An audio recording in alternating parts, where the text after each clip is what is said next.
Shalom, selamat pagi dan salam sejahtera bagi saudaraku yang dikasihi Tuhan.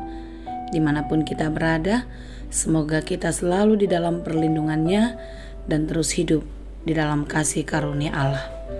Saudara yang dikasihi Tuhan, sebelum kita memulai segala aktivitas, marilah kita merenungkan firman Tuhan. Sebelum kita mendengarkan, marilah kita berdoa. Ya Allah Bapa yang kami sembah dalam Yesus, terima kasih Tuhan untuk pagi yang baik yang Tuhan anugerahkan bagi kami. Di pagi ini kami menyerahkan seluruh kehidupan kami ke dalam tangan Tuhan.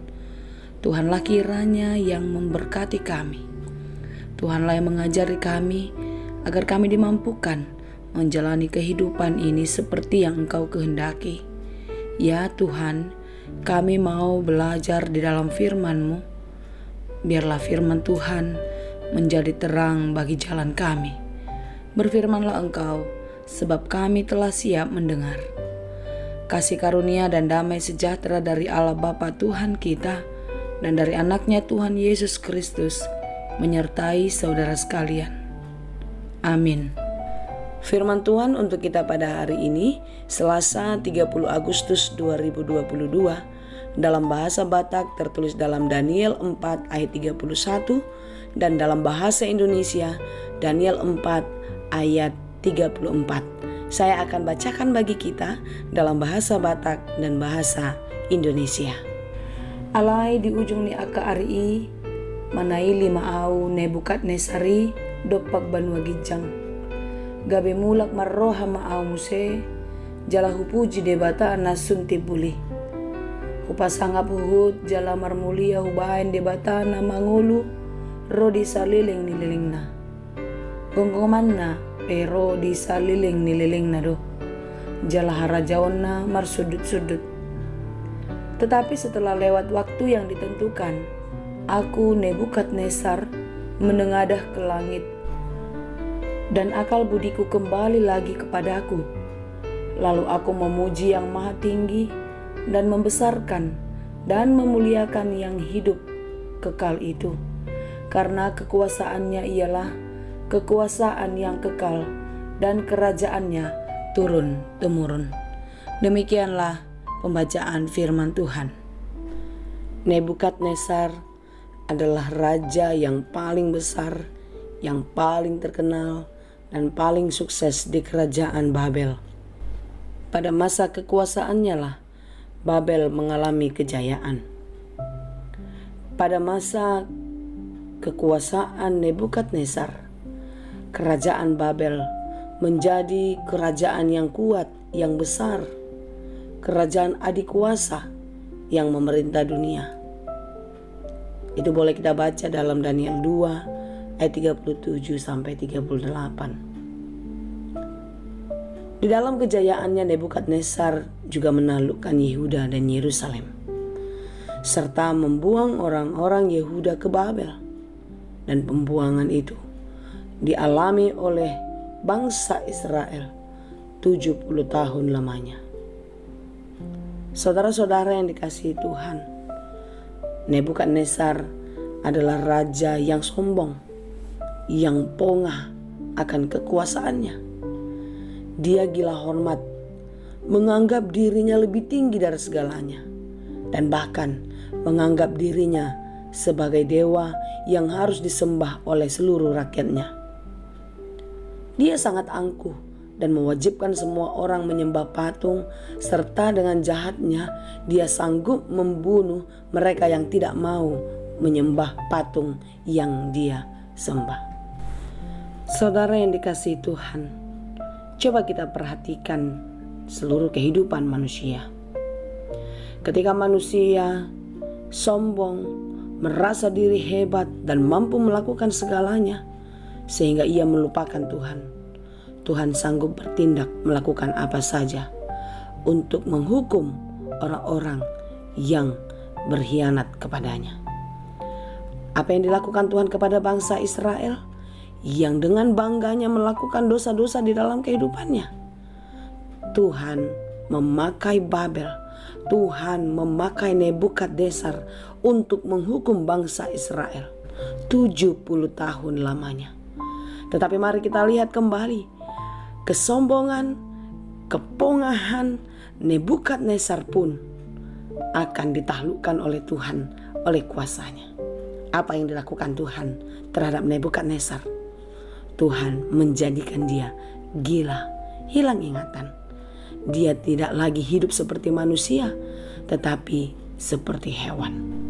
7 tahun lamanya ia makan rumput, telanjang, kuku dan rambutnya menjadi panjang dan tidak terawat.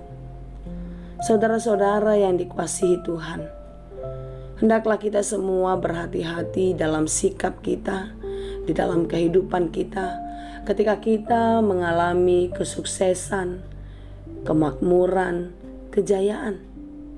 Hendaknya janganlah itu membuat kita menjadi sombong, menjadi tidak tahu dan tidak mengenal diri kita sebagai makhluk ciptaan Tuhan, sebagai penerima kasih karunia Tuhan. Tetapi hendaklah kiranya kita memakai semua itu hanya untuk kemuliaan Tuhan. Kita memakai semua kekayaan, kekuasaan, harta dan kelimpahan itu untuk kemuliaan Tuhan dengan menjadi berkat bagi banyak orang. Saudara-saudara yang dikasihi Tuhan, melalui renungan pada hari ini mengingatkan kita kalau Dia adalah Allah yang Maha Kuasa, Tuhan yang ajaib, yang memberkati hidup setiap orang yang taat kepadanya. Tuhan sanggup melakukan apa saja di luar dari jangkauan manusia. Lihatlah, yang rendah Tuhan angkat menjadi tinggi, yang meninggikan diri, menganggap hebat, Tuhan sanggup merendahkannya sampai titik terendah. Saudara-saudara yang dikasihi Tuhan, hendaklah kiranya ketika kita menerima berkat, sukacita, kekayaan dan kelimpahan dari Tuhan, kita semakin merendahkan hati dan terus memuliakan Tuhan. Karena siapa yang meninggikan diri, ia akan direndahkan. Dan barang siapa yang merendahkan dirinya, ia akan ditinggikan. Seperti yang tertulis dalam Matius 23 ayat 12, Lukas 14 ayat 11, dan Lukas 18 ayat 14. Saudara-saudara yang dikasihi Tuhan, biarlah hidup kita menjadi lebih baik karena kita mensyukuri segala berkat yang diberikan Tuhan kepada kita. Lihatlah, apa yang tidak pernah kita pikirkan, apa yang tidak pernah kita rancang, Tuhan sanggup melakukan di dalam kehidupan kita. Nebukadnezar mengalami perubahan ketika Allah menjatuhkan hukuman atas dirinya. Dan lihatlah, di dalam segala kesombongan dan kepongahan manusia, akhirnya Tuhanlah yang maha tinggi dan Dialah yang termulia. Kiranya kita kuat dan dimampukan untuk menjadi pribadi yang hebat, memakai berkat Tuhan untuk kemuliaan namanya. Tuhan Yesus memberkati. Amin. Terima kasih Tuhan untuk firman-Mu hari ini. Firman-Mu membuat kami mengerti bahwasanya apa yang kami miliki, apa yang kami hadapi di dalam hidup ini adalah seizin Tuhan terjadi dalam hidup kami. Karena itu Tuhan, kami mau bersyukur untuk semua kemurahan-Mu, dan ajarilah kami untuk menjalani kehidupan kami di dalam kerendahan hati, di dalam ketaatan yang sungguh-sungguh untuk memuliakan Tuhan. Tuhan, ubahlah kami dengan cara yang ajaib, sehingga kami menjadi pribadi yang hebat, yang baik, yang menyenangkan hati Tuhan. Kami mau memenangkan pertarungan iman, dan kami mau menjadi anak-anak kesukaan Tuhan.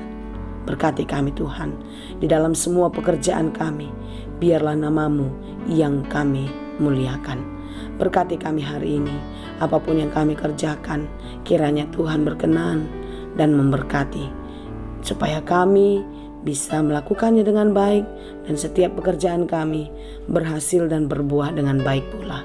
Terima kasih Tuhan, kami serahkan seluruh kehidupan kami. Tuhanlah yang memberkati. Hanya di dalam Yesus kami berdoa.